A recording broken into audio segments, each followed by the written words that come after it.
Hello सभी को नमस्कार। कैसे हैं आप सभी? तो आज हम क्या करेंगे? आज जो आपका बीएड फर्स्ट ईयर है ना, आपकी BEd first year BEd first year का जो एक मिनट पेपर 1 है आपका, जो पेपर 1 है, इसकी आज हम लोग कौन से यूनिट शुरू कर रहे हैं? Unit 3rd। इसके 3rd यूनिट आज हम लोग शुरू कर रहे हैं भाई। 2 यूनिट हम लोग कर चुके हैं और आज जो हमारी यूनिट होगी ना वो 3rd होगी। 3rd यूनिट शुरू करेंगे आज हम। बीएड फर्स्ट ईयर का जो पेपर 1 है उसकी 3rd यूनिट। 4 ही यूनिट है केवल, 2 तो हम कर ही चुके, आधा काम तो हमारा हो ही गया और आज हम तीसरी भी शुरू कर लेते हैं। ठीक है, तो देखिए आज हम कौन सा टॉपिक करने वाले हैं। आज हम टॉपिक करने वाले हैं अधिगम का। टॉपिक कौन सा करेंगे? अधिगम। अधिगम जिसको कि इंग्लिश में क्या कहा जाता है? लर्निंग कहा जाता है। इंग्लिश में जिसको लर्निंग कहते हैं और हिंदी में जिसको क्या बोलते हैं? सीखना बोलते हैं। हिंदी में क्या बोलते हैं? सीखना। देखो बच्चों, मनुष्य जो है ना, जब एक बच्चा इस दुनिया में आता है तो बच्चा बिल्कुल असहाय होता है, वो टोटली अपनी माँ के ऊपर डिपेंड होता है। लेकिन धीरे धीरे जैसे बच्चा बड़ा होता है ना, तो बच्चा सीखता है, लर्न करता है। बच्चा क्या करता है? सीख लेता है, बच्चा लर्न करता है। वातावरण के साथ बच्चा क्या करता है? समायोजन करता है और धीरे धीरे बच्चा नई नई बातों को ग्रहण करता है, सीखता है। तो मानो जो है ना, आप यूं कह सकते हो कि जन्म से लेकर मृत्यु तक सीखने की जो प्रक्रिया है वो लगातार चलती है। सीखना जो है ना वो कभी भी बंद नहीं होता। क्या होता है क्या? आप कह सकते हो क्या कि हमारा सीखना है जो तब रुक जाएगा? और जिस दिन सीखना रुक जाता है ना, उस दिन हमारी नॉलेज है ना वहीं पर ठप हो जाती है। हम डेली कुछ ना कुछ नया सीखते हैं, डेली कुछ ना कुछ नया अधिगम करते हैं, लर्न करते हैं। तो जन्म से लेकर मृत्यु तक सीखने की जो प्रक्रिया है वो लगातार चलती रहती है। फिर जब बच्चा स्कूल में प्रवेश करता है, स्कूल में जाता है, तो स्कूल में जाने के बाद जितनी भी शिक्षण की अधिगम की क्रियाएं होती हैं पढ़ाने के लिए, वो सारे के सारे बच्चों को सिखाने के लिए भाई। जो बच्चा है ना, बच्चा, उसको डॉक्टर जीन पियाजे क्या बोलते हैं? बच्चे को वो नन्हा वैज्ञानिक बोलते हैं भाई। डॉक्टर जीन पियाजे ने कहा था कि जो बालक है ना वो नन्हा वैज्ञानिक है। जिस तरह वैज्ञानिक होता है ना, नई नई खोज करता है, उसी तरह बच्चा नई नई चीजें सीखता है। जैसे जैसे बच्चा जीवन में बड़ा होगा ना, नई नई बातें सीखता रहेगा। फिर जो कभी बच्चा भी होगा, फिर आगे किशोर भी बनेगा, फिर युवा भी बनेगा, फिर प्रौढ़ भी बनेगा, फिर बूढ़ा भी हो जाएगा। और एक दिन ऐसा आता है कि जब इस दुनिया से चला जाता है, लेकिन सीखना बंद नहीं होता भाई। हम डेली कुछ ना कुछ नया सीखते हैं। तो जो ये सीखने की प्रक्रिया है ये लगातार चलती रहती है, अविरल गति से चलती रहती है। और फिर ऐसा नहीं है कि सीखना केवल भारत में ही है, अमेरिका में नहीं है, कनाडा में नहीं है, या फिर ऑस्ट्रेलिया में नहीं है। सीखने की जो प्रक्रिया है ना वो हर देश में, हर जगह, हर स्थान पर चलती है। केवल मानव ही नहीं, पशु पक्षी जीव जंतु है ना वो भी सीखते हैं भाई। जब एक छोटा सा पक्षी जन्म लेता है ना, अंडे से बाहर आता है, तो पक्षी को उड़ना नहीं आता, उसको उड़ना नहीं आता, उसको दाना चुगना नहीं आता। लेकिन धीरे धीरे वो दाना चुगना भी सीख जाता है और धीरे धीरे वो उड़ान भरना भी सीख जाता है। तो ये जो सीखने की प्रक्रिया है ना ये लगातार चलती है। साइकोलॉजी की भाषा में इसी सीखने को अधिगम कहा जाता है। ठीक है ना, इसी सीखने को क्या कहा जाता है? अधिगम कहा जाता है, यानी कि लर्निंग। बालक जो होता है ना वो समाज के अंदर चाहे अच्छा सीखे या बुरा, लेकिन वो सीखता जरूर है। लेकिन हमारा जो मेन मोटिव है ना, मेन ध्यान है, वो अच्छाई की तरफ होना चाहिए। यानी कि समाज जिसको स्वीकार करता हो, समाज के अंदर जो क्या हो, वांछित हो। ठीक है ना, समाज को जो स्वीकार करता हो। जैसे हम कहते हैं सीखना, आप कहोगे मैडम एक जो लड़का है वो गलत संगत में पड़ गया और गलत संगत में पढ़कर वो शराब पीना सीख गया, वो सिगरेट पीता है, जुआ खेलता है, तो क्या वो भी सीखना है? दोस्तों ने सिखा दिया जुआ खेलना, शराब पीना, सिगरेट पीना, दोस्तों ने सिखा दिया, तो क्या वो भी सीखना है क्या? हाँ, वो भी सीखना है। सीखना वो भी है, लर्न वहां भी कर रहा है बच्चा। ठीक है ना, कोई भी किशोर हो बच्चा तो क्या करेगा, किशोर तो होगा ही 12 से 18 साल तक का, कि बच्चे का बनना या बिगड़ना, उसका जो बच्चे का जीवन जो है वो किसके ऊपर डिपेंड करता है, वो डिपेंड करता है केवल और केवल संगत के ऊपर। जब किशोरावस्था के अंदर आता है ना बच्चा, तो वो कई बार दिशा भ्रमित हो जाता है, यानी कि गलत कदम उठा लेता है, उसकी संगत गलत हो जाती है, वहां वो गलत बातें सीख लेता है, चोरी करना, डकैती डालना, हत्या करना। क्या ये भी सीखना है? हाँ, ये भी सीखना है, लेकिन इसको हम लोग, समाज इसको स्वीकार नहीं करता।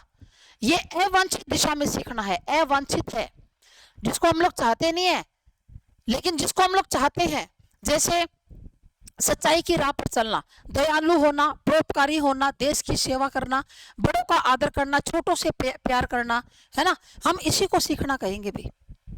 हम इसी को क्या कहेंगे? सीखना कहेंगे, जिसको समाज स्वीकार करता है।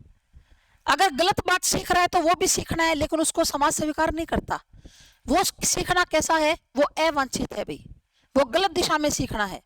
लेकिन जो सही दिशा में सीखना होगा, हम वास्तव में उसी को ही सीखना कहते हैं। जब बच्चा अच्छाइयों की तरफ जाता है ना, तो आप केवल उसी को ही सीखना कहेंगे, ठीक है ना, जिसको हम लोग क्या करते हैं? स्वीकार करते हैं। अब देखो, जैसे बात आती है अब हमारे सामने कि अधिगम जो है, अधिगम के कॉन्सेप्ट की, कि अधिगम क्या है। अधिगम जर्मन के लर्नन शब्द से बना है। शब्द क्या है? LERNEN, लर्नन, दिखाई दे रहा है ना, लर्नन शब्द से बना है, जर्मनी के, और जिसको अंग्रेजी में लर्निंग कहते हैं। अंग्रेजी में क्या कहते हैं? लर्निंग, सीखना। अधिगम और सीखना एक बोलचाल में प्रयुक्त होने वाला शब्द है, ठीक है ना, सभी इसको समझते हैं। तो अधिगम से अभिप्राय क्या है? अभ्यास या अनुभवों के द्वारा व्यवहार में परिवर्तन होना। हम सीखना केवल उसी को सीखना कहेंगे जिससे व्यवहार में क्या आ जाए? परिवर्तन आ जाए, और वो परिवर्तन भी क्या आए? स्थायी परिवर्तन आए, अस्थायी ना आए। जैसे एक लड़की ने, मान लो 3 महीना उसने बेसिक कंप्यूटर कोर्स किया, उसको कंप्यूटर चलाना आ गया, लेकिन फिर उसने 2 साल तक कंप्यूटर को हाथ ही नहीं लगाया, जितना सीखा था ना वो सारा का सारा भूल गई, तो उसको हम सीखना नहीं कहेंगे। सीखना वही होता है जिससे क्या आ जाए? परिवर्तन आ जाए, बदलाव आए। किसके द्वारा बदलाव आएगा? अभ्यास करेंगे, अनुभव, एक्सपीरियंस करेंगे, उससे क्या आएगा? बदलाव आएगा। अभ्यास से बदलाव आएगा, और उस व्यवहार में क्या होगा? परिवर्तन होगा। उसी को हम लोग सीखना कहते हैं, ठीक है ना, उसी को हम लोग क्या बोलते हैं? सीखना बोलते हैं। ये कहता है कि व्यवहार में परिवर्तन आना चाहिए, और परिवर्तन भी कैसा हो? परिवर्तन भी स्थायी हो भी, परिवर्तन भी कैसा हो? स्थायी हो, यानी कि परमानेंट हो। अगर आज हम कोई चीज सीखते हैं, कल उसको भूल जाते हैं, तो उसको बच्चों हम लोग सीखना नहीं कहेंगे। सीखना केवल तभी माना जाता है जिससे कि परिवर्तन क्या होगा? स्थायी होगा, परमानेंट होगा, हम उसी को सीखना कहेंगे, ठीक है ना। उसके बाद देखिए, स्वाभाविक व्यवहार में होने वाले प्रगतिशील परिवर्तन या परिमार्जन को ही अधिगम या सीखना कहते हैं। ये कहता है कि व्यवहार में परिवर्तन होगा, और परिवर्तन भी कैसा होगा? स्थायी होगा, उसी को ही हम लोग क्या कहेंगे? सीखना कहेंगे। जैसे एक छोटा बच्चा आग को जब देखता है तो उसको छू लेता है ना, तो उसको पता चल जाता है कि इसको छूने से हाथ जल जाता है, उसके बाद दोबारा वो आग के पास जाएगा तो उसको हाथ नहीं लगाएगा। यानी कि बच्चे ने सीख लिया कि आग को हाथ लगाने से हाथ जलता है। एक बच्चा एक बार बेड से नीचे गिर गया, छोटा बच्चा है 5-6 महीने का, दोबारा फिर बेड से नीचे गिर गया, तीसरी बार बच्चे को समझ में आ जाएगा कि बेड के किनारे पर नहीं जाना, नहीं तो मैं नीचे गिर सकता हूँ। बच्चा बेड में दूर ही रहेगा किनारे से, और वहां बैठकर रोता रहेगा कि मुझे नीचे उतारो, लेकिन वो किनारे पर नहीं आ रहा, क्योंकि बच्चे ने ये सीख लिया कि जब मैं बेड के किनारे पर आकर यहाँ से गिर जाता हूँ तो मुझे चोट लगती है, दर्द होता है, ठीक है ना। बच्चा कैसे सीखता है? अपने अनुभवों से सीखता है, अपने एक्सपीरियंस से। देखो, 2 प्रकार से सीखते हैं हम लोग। पहली बात तो हमें कोई सिखाए तो सीखेंगे, है ना, अभ्यास करेंगे उस चीज का, कोई हमें सिखाएगा कि ऐसे सीखो। जैसे आपको मान लो कोई चीज ठीक करना सीखना है, या आपको मान लो तबला बजाना सीखना है, गिटार बजाना सीखना है, आपको कंप्यूटर सीखना है, आपको मैथ सीखना है, एडवांस मैथ या जो भी है, और अब वो आप अभ्यास करोगे तो वो सीखना है। और एक सीखना कैसे आता है? अपने अनुभव से, एक्सपीरियंस से आता है। जैसे कोई बुजुर्ग होता है, हम लोग बोल देते हैं कि भाई बुजुर्गों की बात माननी चाहिए क्योंकि उनके पास ज्ञान का भंडार है। क्यों? वो कहते हैं ना कि मैंने ये बाल धूप में सफेद नहीं किए, ऐसे बोलते हैं ना बुजुर्ग लोग कि भाई ये बाल जो है ना, वे मैंने धूप में सफेद नहीं किए। इसका मतलब कि मेरे पास एक्सपीरियंस है, मैंने अनुभव किया है जीवन के अंदर, ये जो बाल है ना वो धूप में सफेद नहीं हुए भाई। तो जो सीखना जो होता है ना, सीखना वो एक्सपीरियंस से सीखा जाता है, या फिर हमें अगर कोई सिखाएगा तो हम उससे सीख सकते हैं। या तो एक्सपीरियंस से सीखेंगे, या फिर हमें अगर कोई सिखाएगा तो हम लोग उससे सीख जाएंगे। आई बात समझ में? क्लियर हुआ आपको? हुआ क्या क्लियर? एक मिनट,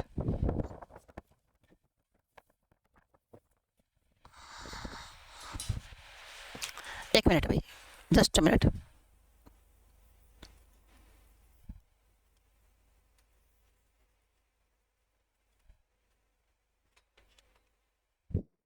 ठीक है भाई, या हमें कोई सिखाएगा तो हम लोग क्या हो जाएंगे, सीख जाएंगे, या अपने एक्सपीरियंस से हम लोग सीखेंगे।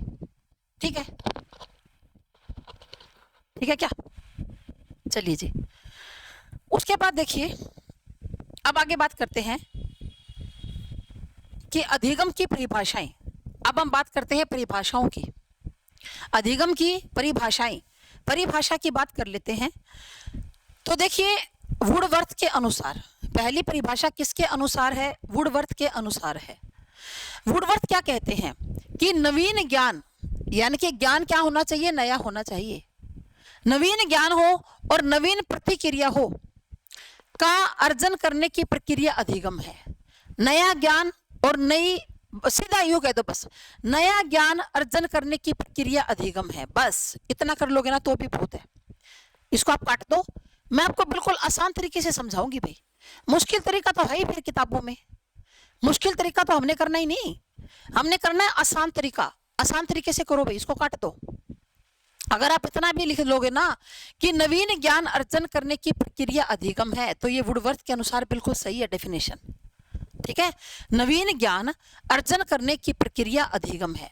जब हम नया ज्ञान अर्जन, अर्जन का मतलब ग्रहण करना, अर्जन का मतलब क्या होगा? ग्रहण करना। जो नया ज्ञान ग्रहण करने की प्रक्रिया, प्रक्रिया माना प्रोसेस, जो प्रोसेस है ना वो अधिगम होती है, लर्निंग होती है।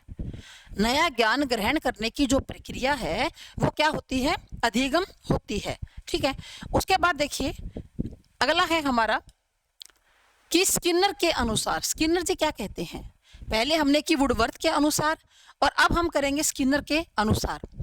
स्किनर कहते हैं कि प्रगतिशील व्यवहार व्यवस्थापन की प्रक्रिया को सीखना कहते हैं। जो हमारा व्यवहार है ना वो प्रगतिशील हो, यानी कि आगे बढ़ता हो, यानी कि अच्छा व्यवहार जो है उसकी प्रक्रिया को क्या बोलते हैं? सीखना बोलते हैं। प्रगतिशील व्यवहार की प्रक्रिया को क्या बोलते हैं? सीखना बोलते हैं। मुश्किल वर्ड होते हैं ना, बीच में से हटा दिया करो एक आधा जो हट सकता है। व्यवस्थापन क्या होता है? व्यवस्था ही होती है, व्यवस्था यानी कि अरेंजमेंट। ये कहता है कि जो हमारा व्यवहार प्रगतिशील है ना उसकी अरेंजमेंट की जो प्रक्रिया है, सीधा कह दो प्रगतिशील व्यवहार की प्रक्रिया को क्या बोलते हैं? सीखना बोलते हैं। इसको चाहे काट सकते हो आप। ठीक है, आगे है गेट्स व अन्य के अनुसार। आगे क्या है? गेट्स व अन्य के अनुसार अनुभव तथा प्रशिक्षण के द्वारा व्यवहार में परिवर्तन ही अधिगम है। दोनों बातें अभी मैंने बताई है। अनुभव क्या होता है? अनुभव होता है एक्सपीरियंस। अनुभव क्या होता है? एक्सपीरियंस होता है। ठीक है, और प्रशिक्षण क्या होता है? ट्रेनिंग होता है भी। प्रशिक्षण क्या होता है? ट्रेनिंग होता है, के द्वारा व्यवहार में परिवर्तन करना ही क्या है? अधिगम है। गिलफोर्ड क्या कहते हैं? मैं आपको परिभाषाएं ज्यादा क्यों करवा देती हूँ, कई बार तो एक दो ही करवाती हूँ जिसकी थोड़ी हो, और ज्यादा इसलिए करवाती हूँ ताकि आपको जो आसान लगे ना वो आप दो परिभाषा याद कर लो भाई। जो आसान लगे वो 2 या 3 परिभाषा याद कर लो आप, तो ताकि एग्जाम के अंदर आपको डिफिकल्टी ना हो, आपको दिक्कत ना हो भाई। गिलफोर्ड जी क्या कहते हैं? गिलफोर्ड, व्यवहार के कारण व्यवहार में आया कोई भी परिवर्तन अधिगम है। व्यवहार के कारण, किसके कारण? व्यवहार के कारण, बिहेवियर के कारण। हम नया नया बिहेवियर सीखते हैं, व्यवहार सीखते हैं। ऐसा थोड़ी ना कि एक बार जो व्यक्ति बन गया वो जीवन भर वैसा ही रहेगा। हम डेली अपने अंदर चेंज कर सकते हैं और करना भी चाहिए। अगर हमारी कोई बुरी आदतें हैं तो उनको छोड़ो, अच्छी आदतों को सीखो। दूसरे व्यक्ति अगर अच्छा व्यवहार कर रहा है, अच्छे काम कर रहा है तो उनको सीखो भाई, क्योंकि सीखना ही जीवन है। जिस दिन जिस व्यक्ति ने यूं मान लिया ना कि बस मैंने तो सीख लिया, अब मेरे पास सीखने के लिए कुछ नहीं है, मैं तो बहुत ज्ञानी ध्यानी आदमी हूं, उसी दिन उसका जो ज्ञान है, उसकी बुद्धि है, वहीं पर फुल स्टॉप लग जाएगा उसी दिन। हमें डेली कुछ ना कुछ सीखना है। अब मैं यूं थोड़ा ना कह सकती हूँ कि मैं टीचर हूं तो मैंने सब कुछ सीख लिया, कुछ है ही नहीं। अरे नहीं, हमने तो एक ज्ञान का चुल्लू भर लिया। अभी तो ज्ञान तो सागर है, सागर है सागर, और जितना इसके अंदर डुबकी लगाएंगे ना उतने ही हीरे हाथ में आएंगे। तो परफेक्ट बच्चों कोई नहीं होता, कभी भी अपने को परफेक्ट मत समझो। जैसे कोई आपको नई बात सिखाता है तो सीखो उससे, कभी भी अपने आप को परफेक्ट नहीं समझना कि मैं एकदम परफेक्ट हूं। नहीं, संपूर्ण तो एक परमात्मा होता है, परमात्मा के आदेश आगे जो है ना वो संपूर्ण शब्द लगता है। बाकी दुनिया में कोई भी संपूर्ण नहीं है भाई, हम सारे अधूरे हैं। हम डेली कुछ ना कुछ सीखेंगे। यही बात है कि व्यवहार के कारण व्यवहार में आया परिवर्तन क्या है? अधिगम है। लर्निंग क्या है? व्यवहार के कारण व्यवहार में आया परिवर्तन ही क्या होता है? लर्निंग होता है भाई। ये किसने कहा? गिलफोर्ड ने। क्रो एवं क्रो, ये दो जने हैं, क्रो एवं क्रो। आदतों, ज्ञान और अभिवृत्तियों का अर्जन ही अधिगम है। ये कहता है जब हमारी नई नई आदतें बनती हैं, नया हमें ज्ञान मिलता है और नई अभिवृत्ति यानी कि हमारा जो चीजों को देखने का जो नजरिया है, जो हमारा एटीट्यूड है, जब वो बढ़िया हो जाएगा ना तो वही अधिगम है। नई नई आदतों का निर्माण करेगा।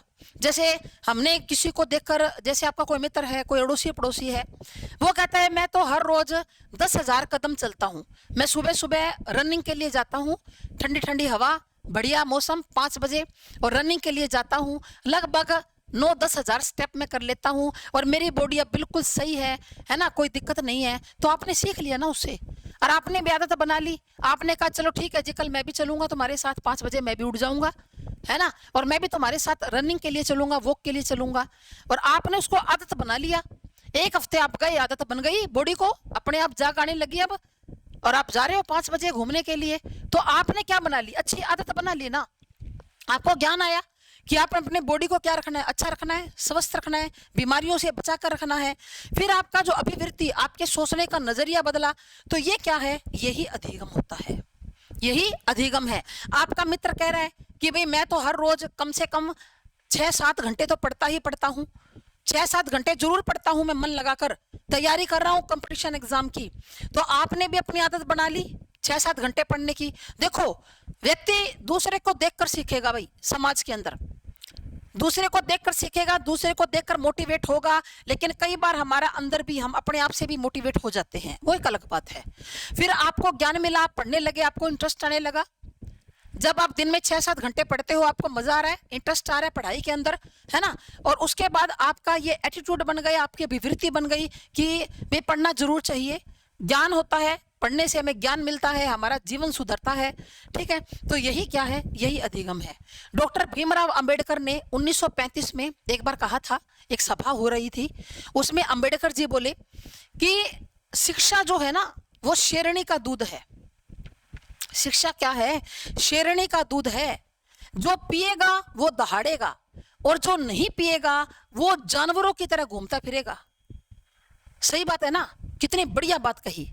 ये शेरनी का दूध है, जो पिएगा ना इसको वो दहाड़ेगा, यानी कि वो अपना जीवन डंके की चोट पर जिएगा। पढ़ा लिखा व्यक्ति कुछ भी कर सकता है, कहीं अगर गवर्नमेंट नहीं है, प्राइवेट जॉब कहीं कर लो, किसी कॉलेज में पढ़ा लो, स्कूल में पढ़ा लो, एकेडमी में पढ़ा लो, ट्यूशन पढ़ा लो, है ना। जो पिएगा वो दहाड़ेगा, और जो नहीं पिएगा वो जानवरों की तरह घूमता फिरेगा भाई। उसके बाद देखो आगे है, गार्डनरी मर्फी के अनुसार, गार्डनर मर्फी के अनुसार ये कहते हैं अधिगम के अंतर्गत, वैसे तो इतने बहुत हो गए, आपने ज्यादा करने की जरूरत नहीं है, ठीक है ना, पर बाकी आप एक बार पढ़ सकते हो जो आपको आसान लगे भाई। अधिगम के अंतर्गत वातावरणीय आवश्यकताओं की पूर्ति के लिए व्यवहार में आई समस्त परिवर्तन सम्मिलित है। जो वातावरण की हमारी आवश्यकता होती है उसकी पूर्ति के लिए जो व्यवहार में परिवर्तन आता है वही अधिगम है। फिर क्रोनबेक होता है, क्रोनबेक के अनुसार सीखना अनुभव के परिणाम स्वरूप व्यवहार में परिवर्तन है। ठीक है, फिर रिली क्या कहता है कि अभ्यास या अनुभूति से व्यवहार में धारण करने योग्य परिवर्तन को सीखना कहा जाता है। मैंने आपको लगभग 5-6-7 तो हो गई इतने करवा दी, इसमें से 2 या 3 याद कर लेना जो आपको आसान लगे, बाकी सारी आसानी है, ज्यादा मुश्किल बात नहीं है, 2-3 बार पढ़ोगे तो याद हो जाएगा। और बच्चों मैं तो आपको ये कहूंगी कि जब आप अपनी पेपर की तैयारी कर रहे हो तो आप लोग क्या करो, एक कॉपी के अंदर, एक नोटबुक के अंदर ऐसे लिखो, पहले ऊपर अधिगम, उसकी 2-3 परिभाषा लिखो, फिर लिखो क्रिएटिविटी, सृजनात्मकता, फिर 2-3 परिभाषा लिख दो, फिर लिख दो उसके अंदर आगे जैसे आपने जीन प्याजे, उसकी 1-2 परिभाषा लिख दो। तो आप इस तरह से नोट्स तैयार करो, तो आप उन परिभाषाओं को याद कर लोगे। जब पेपर का दिन होगा ना, जैसे कल आपका पेपर है, आप पहले दिन उन परिभाषाओं को 2-3 बार पढ़ लो, आप पेपर देने जाओगे आपको याद रह जाएंगी। परिभाषाओं का अलग से नोट्स बना लो, एक साथ में तो आप बनाओगे ही, जो भी आप जैसा भी कर रहे हो, लेकिन एक अलग से नोट्स बना लो, तो ये मेरे ख्याल से बहुत अच्छा रहेगा। आपको सारे पेज नहीं पलटने पड़ेंगे परिभाषाओं के लिए, जिस दिन आपका पेपर होगा उससे पहले आप बस उसको जो नोट्स बना रखा है ना, उसमें सारी परिभाषा याद कर लो। अरे कितनी की होगी, जोर मार के आपकी परिभाषा बनेगी 25-30। मान लो आपने 10 क्वेश्चन की परिभाषा याद करनी है, सभी की तो होती भी नहीं है। कल मैंने रुचि वाला करवाया तो उसमें कोई परिभाषा नहीं थी खास, कोई रुचि वाले के अंदर।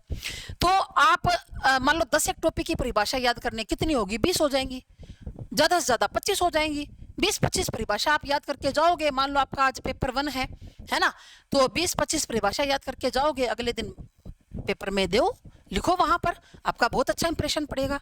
परिभाषा से इंप्रेशन अच्छा पड़ता है एग्जामिनर पर, परिभाषा को थोड़ा सा हाईलाइट करके लिखना भाई, ठीक है। उसके बाद देखो, अब हम लोग बात कर लेते हैं आगे कि जो अधिगम जो होता है ना, जो लर्निंग होता है, लर्निंग, अच्छा एक बात और, लर्निंग कितने प्रकार की होती है? जो आपका अधिगम है, अधिगम के प्रकार, ये बात और आपको समझा दूं, अधिगम के प्रकार, अधिगम जो होता है ना बच्चों, वो 2 प्रकार का होता है भाई। अधिगम जो होता है वो 2 प्रकार का होता है। एक तो होता है गत्यात्मक अधिगम, एक तो क्या होता है, गत्यात्मक अधिगम जिसको हम बोलते हैं गत्यात्मक अधिगम, और दूसरा होता है संज्ञानात्मक अधिगम। दूसरा कौन सा होगा, संज्ञानात्मक अधिगम। अधिगम 2 प्रकार का होता है भाई, एक तो होता है गत्यात्मक, एक तो मैंने क्या कहा, एक तो अधिगम होता है गत्यात्मक, और दूसरा कौन सा होता है, संज्ञानात्मक अधिगम। तो गत्यात्मक कौन सा होता है, जब भी कोई भी व्यक्ति शारीरिक रूप से और अपनी कर्मेंद्रियों के द्वारा सीखता है, कर्मेंद्रियों के द्वारा सीखता है, वो गत्यात्मक अधिगम होता है। जब व्यक्ति अपने शारीरिक रूप से, क्या कहा, जब व्यक्ति शारीरिक रूप से अपने कर्मेंद्रियों के द्वारा सीखता है, एक मिनट ठहरो भाई, कई बार ये अटक जाता है। जब व्यक्ति शारीरिक रूप से अपनी कर्मेंद्रियों के द्वारा सीखता है तो उसको हम लोग क्या बोलते हैं, गत्यात्मक अधिगम बोलते हैं भाई, ठीक है ना। हमारी कर्मेंद्रियां कौन सी होती है, हमारे हाथ और हमारे पैर, ये हमारी कर्मेंद्रियां होती हैं, ठीक है ना। गत्यात्मक अधिगम शारीरिक रूप से अपनी कर्मेंद्रियों के द्वारा सीखता है, उसको गत्यात्मक अधिगम बोलते हैं। संज्ञानात्मक, संज्ञान का मतलब क्या होता है, संज्ञान का मतलब है भी बुद्धि। संज्ञान का क्या मतलब होता है, बुद्धि।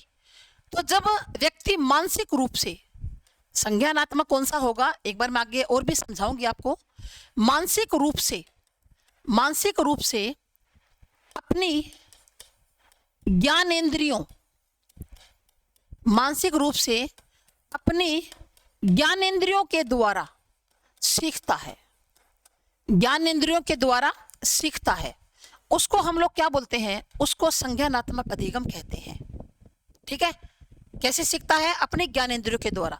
ज्ञानेंद्रियां कौन कौन सी होती है, ये होती है आंख, 5 होती है हमारी ज्ञानेंद्रियां, आंख, नाक, कान, त्वचा और जीभ, ये हमारी 5 क्या है, ये हमारी 5 ज्ञानेंद्रियां होती हैं।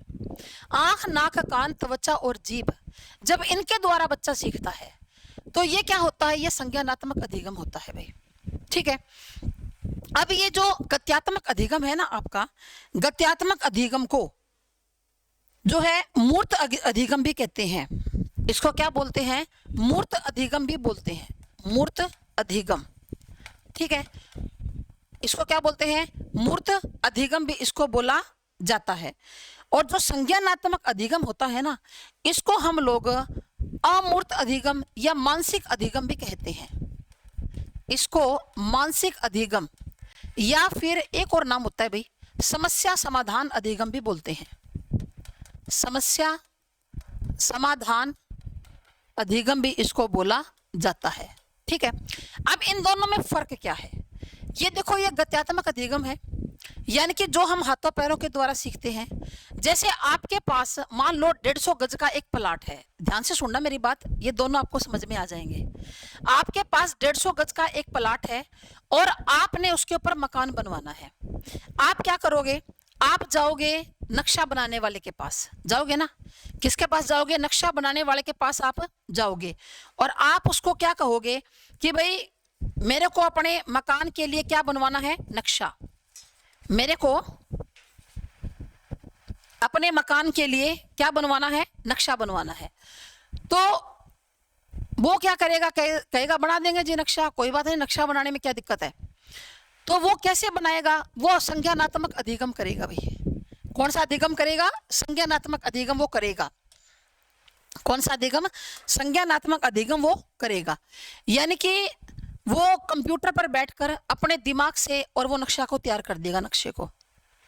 फिर वो नक्शा लाकर आप किसको दोगे, मिस्त्री को दोगे, और आप मिस्त्री को ये कहोगे कि भाई ऐसा है, ये नक्शा बनकर तैयार हो गया और जो मेरा मकान बनवाना है ना, वो इसके हिसाब से बनवाना है भाई, ये नक्शा जो है ना, इसके हिसाब से जो है वो मेरा मकान आप बना दीजिए, ठीक है। तो मिस्त्री क्या करेगा, वो गत्यात्मक अधिगम करेगा। वो आपको सोचेगा नहीं, मानसिक बुद्धि से कुछ नहीं सोचेगा। जैसा नक्शे में दिया हुआ है ना कि भाई ये ऐसा बनेगा, मतलब इसके अंदर यहाँ पर दीवार आनी चाहिए, यहाँ पर बीम रखनी है, यहाँ पर ये रखना है, उसके अनुसार वो मजदूरों को कहेगा कि ले आओ ईंटें, ले आओ मसाला, और वो शुरू कर देगा बनाना। अगर बाद में जैसे आप कहोगे कि भाई ये तो सही नहीं बना, वो कहेगा मुझे क्या पता जी, नक्शा आपने दिया था, मैंने थोड़ी ना इसके अंदर कोई दिमाग लगाया अपना, जैसा आप नक्शा बनवा के लाए और मैंने तो वैसा बना दिया, है ना। आप उसको दोष तो नहीं दे सकते। तो अधिगम दो प्रकार का हुआ, जो नक्शा बनाने वाले ने किया ना वो संज्ञानात्मक था, जो बुद्धि का प्रयोग किया उसने बुद्धि से सोचा, और जो मिस्त्री जो है ना उसने गत्यात्मक अधिगम किया भाई। अब जो हमारा आप जो इस यूनिट के अंदर आपका थोरनडाइक भी आएगा, पेवलोव भी आएगा, स्किनर भी आएगा, तो ये जो है इनका अधिगम, थोरनडाइक का, पेवलोव का, स्किनर का, ये कौन सा है, ये गत्यात्मक अधिगम है। वो थोरनडाइक जो क्या मानते हैं, पेवलोव जी क्या मानते हैं, स्किनर जी क्या मानते हैं कि मनुष्य जो है वो अपने हाथों पैरों का इस्तेमाल करके नई नई बातें सीखता है। लेकिन आपके इसके अंदर संज्ञानात्मक अधिगम वाला भी आएगा, एक कोहलर का, चिंपांजी का आएगा, एक वन मानुष का। वो क्या मानते हैं, वो मानते हैं कि बुद्धि से सीखता है। देखो मैं आपको साफ साफ भाषा में समझा दूं कि मनोवैज्ञानिकों के दो दल थे। एक दल ये मानता था कि बच्चा जो भी सीखता है वो अपने हाथों पैरों का यूज करके सीखता है, यानी कि उछल कूद करके हाथों पैरों का यूज करके सीखेगा। लेकिन दूसरा दल ये मानता था कि व्यक्ति जो है वो कभी भी उछल कूद करके हाथों पैरों का यूज करके नहीं सीखता, हमेशा अपनी बुद्धि से सीखता है। समस्या का समाधान अचानक आता है बुद्धि के अंदर और उसके अनुसार व्यक्ति काम करता है। आगे जब मैं आपको थोरनडाइक, पेवलोव, स्किनर करवाऊंगी तब मैं और भी आपको क्लियर कर दूंगी वहां पर ये बातें कि क्या गत्यात्मक है और क्या संज्ञानात्मक है।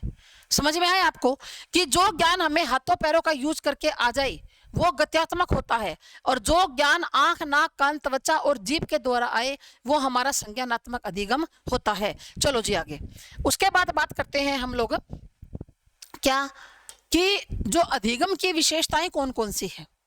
अधिगम की विशेषताएं कौन कौन सी है, हम अधिगम की विशेषताओं के बारे में बात करेंगे, ठीक है। क्या क्या उनकी विशेषताएं होती हैं। पहला तो अधिगम निरंतर चलने वाली प्रक्रिया है। आप कैसा लिखोगे पेपर में, पहले अधिगम के बारे में बताओगे, फिर परिभाषा लिखोगे, फिर आप ये भी लिख सकते हो अधिगम दो प्रकार का होता है, गत्यात्मक और संज्ञानात्मक अधिगम।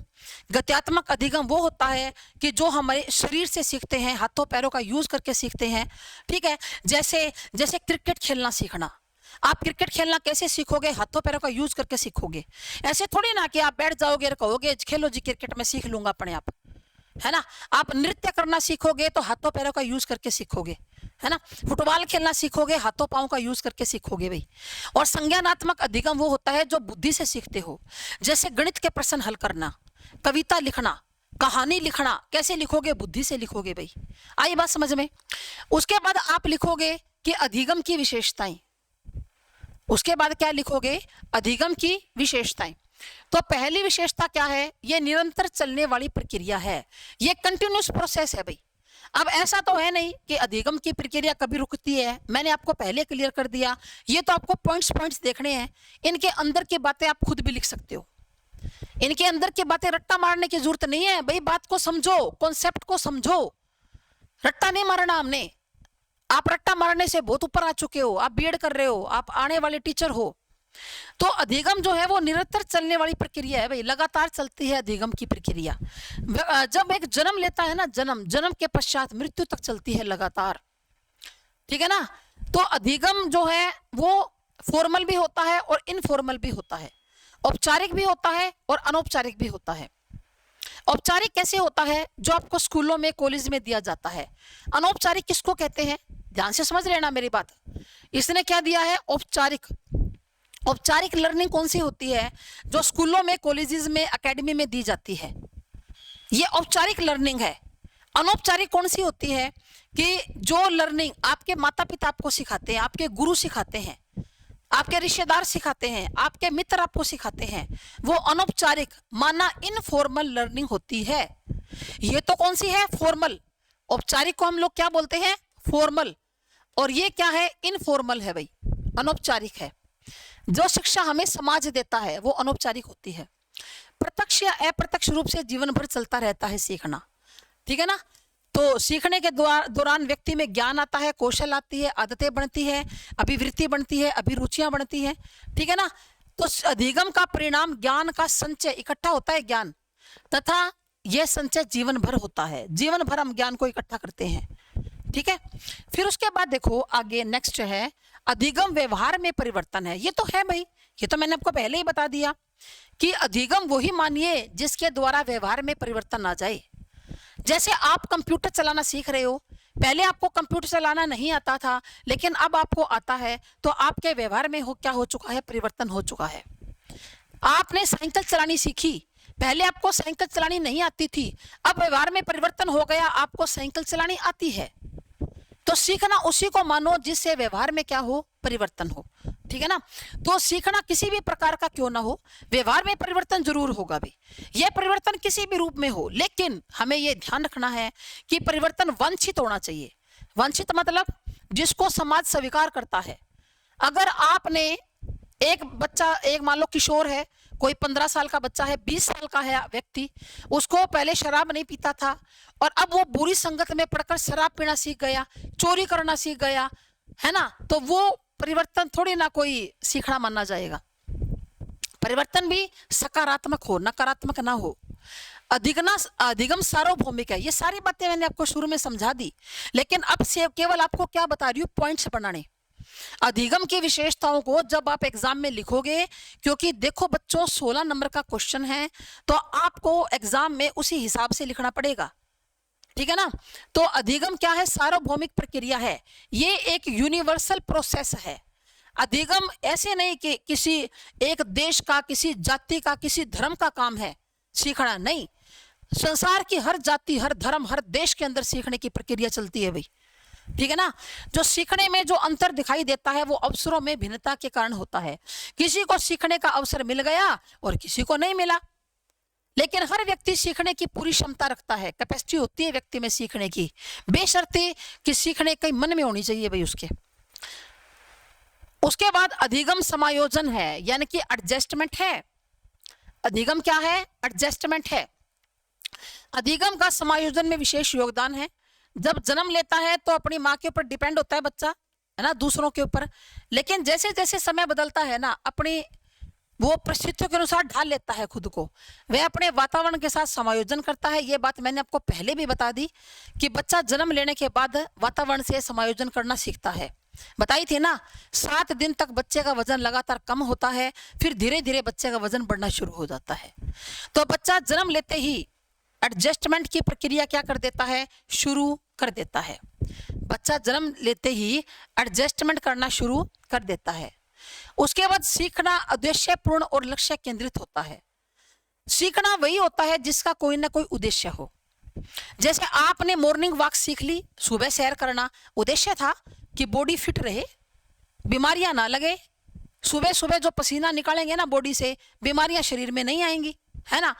आपने कंप्यूटर चलाना सीखा तो कोई उद्देश्य था, आपको जरूरत है कंप्यूटर सीखने की। कंप्यूटर चलाना सीखने की आपको क्या है, जरूरत है। यदि हमारे पास कोई उद्देश्य लक्ष्य नहीं है तो अधिगम का जो प्रभाव है ना, प्रभाव वो किसी भी रूप में दिखाई नहीं देगा भाई। आप क्यों सीख रहे हो, क्योंकि आपके पास कोई लक्ष्य होना चाहिए।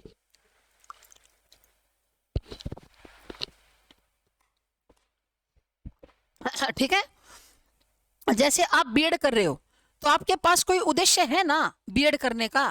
क्यों कर रहे हो आप लोग बीएड?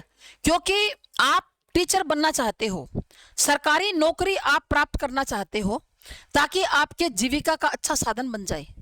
ठीक है, तो सीखने की प्रक्रिया के माध्यम से हम किसी पूर्व निर्धारित लक्ष्य की ओर बढ़ सकते हैं। जैसे जैसे सीखते जाएंगे वैसे वैसे लक्ष्य की ओर बढ़ते जाएंगे। जैसे जैसे आपने बीएड के ये आप देखोगे लेक्चर, तो आपको बीएड का जो है वो क्लियर हो जाएगा सारा कॉन्सेप्ट। पेपर देके आओगे, पास हो जाओगे, फिर टेट दोगे, उसके बाद वैकेंसी निकलेगी, आपकी जॉब लग जाएगी।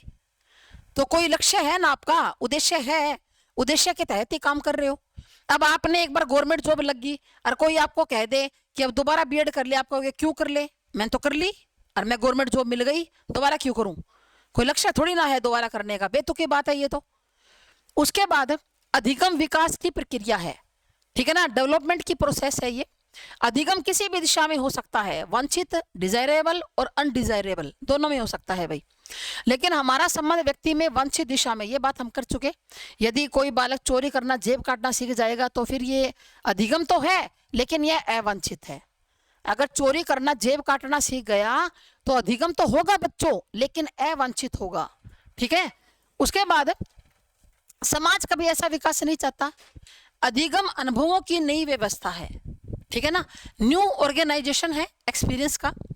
सीखने का आधार क्या होता है, नया अनुभव ग्रहण करना। जब भी हम कोई नई बात सीखते हैं ना तो हमें नया एक्सपीरियंस मिलता है ना, और नया एक्सपीरियंस मिल गया तो व्यवहार में परिवर्तन होगा ही होगा। तो पुराने अनुभवों के आधार पर जब हम नए नए अनुभव प्राप्त करते हैं तो यही सीखना है भाई। उसके बाद देखो, अधिगम क्रिया और वातावरण का परिणाम है। अधिगम क्रिया यानी कि learning is a product of activity and environment, एक प्रोडक्ट है भाई ये चीज। अधिगम के लिए वातावरण के साथ अंतःक्रिया करनी पड़ती है।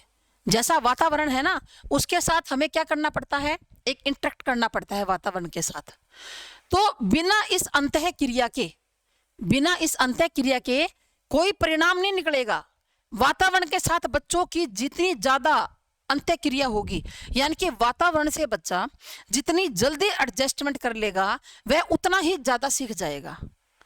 अब कई बच्चे क्या होते हैं, स्कूल में एडजस्ट नहीं होते, रोज रोते रोते स्कूल जाएंगे, स्कूल जाते हुए 2 साल हो गए, 3 साल हो गए, फिर भी बच्चे का मन नहीं करा स्कूल जाने के लिए, वो दूसरी क्लास में हो गया, पहली में हो गया, फिर भी आज भी वही बात, नहीं जाऊंगा, यानी कि बच्चा एडजस्ट नहीं कर रहा स्कूल के अंदर, तो बच्चा ज्यादा नहीं सीख पाएगा। इसके विपरीत वो बच्चा जो स्कूल के अंदर हंसते हंसते जाता है, हर रोज आते अपना काम का उसका ध्यान है, वो ज्यादा सीखेगा। देखो नेचुरल सी बात है, अगर आप एडजस्टमेंट कर लेते हो तो जल्दी सीखते हो। वो तो बच्चे का उदाहरण है, बड़े के साथ भी ऐसा ही होता है। जब बड़ा कोई चीज सीखता है ना तो अगर मन करके सीखेगा जल्दी सीख लेगा, नहीं मन है, एडजस्टमेंट नहीं है तो नहीं सीख पाएगा, सीधी सी बात है, ठीक है ना।